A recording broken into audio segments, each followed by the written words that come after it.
Après une longue absence, le podcast iPhone 3G System est de retour, avec au programme toute l'actualité jailbreak et iPhone du moment.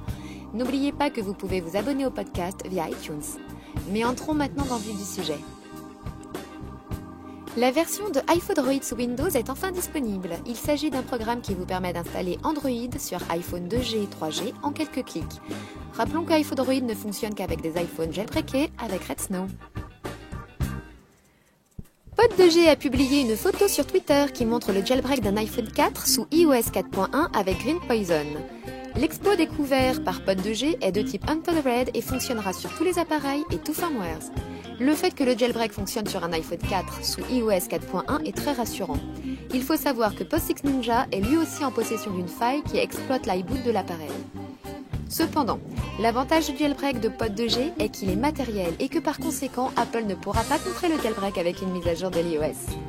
Il y a encore beaucoup de boulot qui attend les hackers, mais quoi qu'il en soit, vous serez tenu au courant sur iPhone 3G System. Vous l'avez voulu ? Le voilà. En effet, beaucoup nous demandaient s'il était possible de mettre un dossier de l'iOS 4 dans un autre, mais non. Eh bien, grâce au jailbreak et surtout grâce à Folders in Folders, vous pourrez.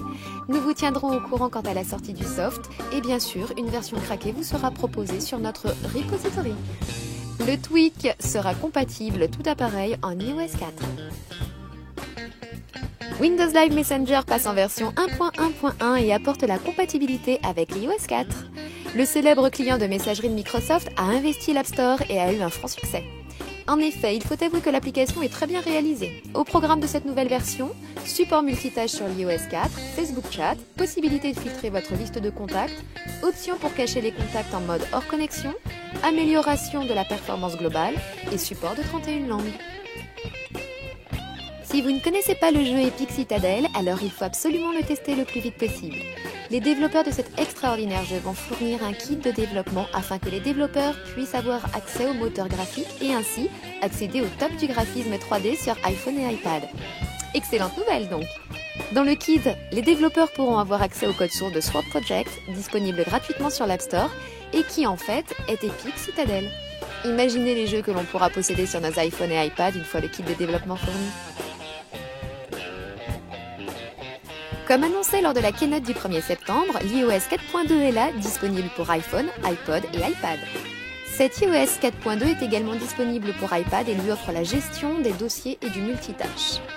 Bien sûr, vous pouvez désormais imprimer vos documents grâce à la nouvelle fonctionnalité Wireless Printing qu'offre la version 4.2 de l'iOS. Comme vous devez vous en rendre compte, notre petit blog devient grand et nous avons en ce moment le plaisir d'être invités un peu partout dans les salons en rapport avec le web et la technologie web. Nous ne pouvons malheureusement pas assister à toutes les conférences, mais celle-ci nous a particulièrement attirés car un classement a été donné et nous, on adore ça. Power On est une agence spécialisée dans l'événementiel, le marketing communautaire, l'édition et production de contenu, l'acquisition d'audience, la marque personnelle, la réputation et la formation et le conseil. Donc l'événementiel en général. Cette dernière a réalisé un classement avec la collaboration de Geekbooster. iPhone 3G System est classé 96e sur 1923 sites en France. Comme on peut le voir, il n'y a que des références. Durant la soirée, plusieurs sujets ont été abordés, mais essentiellement comment générer un fort trafic grâce à l'utilisation des réseaux sociaux. Va falloir que l'on s'y mette. L'application Dragon Dictation a été mise à jour en version 2.0.2 et ajoute enfin le support du français. Cette application est une sorte de prise de notes comme le clavier de votre iPhone, mais par la voix. Nous pouvons par la suite envoyer ces textes sur Facebook, par SMS, email, Twitter, etc. L'application est disponible gratuitement sur l'App Store. Folder Enhancer est un tweak bientôt disponible sur Cydia qui va vous permettre de changer la façon dont vous ouvrez les dossiers sous l'iOS 4. Ainsi, le Springboard ne se découpera plus, mais une sorte de pop-up apparaîtra, un peu comme Stack V3. Mais l'application ne s'arrête pas là. Elle vous propose un support de Icon Pages, scroller comme sur le Springboard dans le dossier, la possibilité de faire des dossiers dans des dossiers, un support avec Iconoslam, placer les icônes comme vous le désirez, et enfin une compatibilité avec Multi-Icon Move pour déplacer plusieurs icônes en même temps.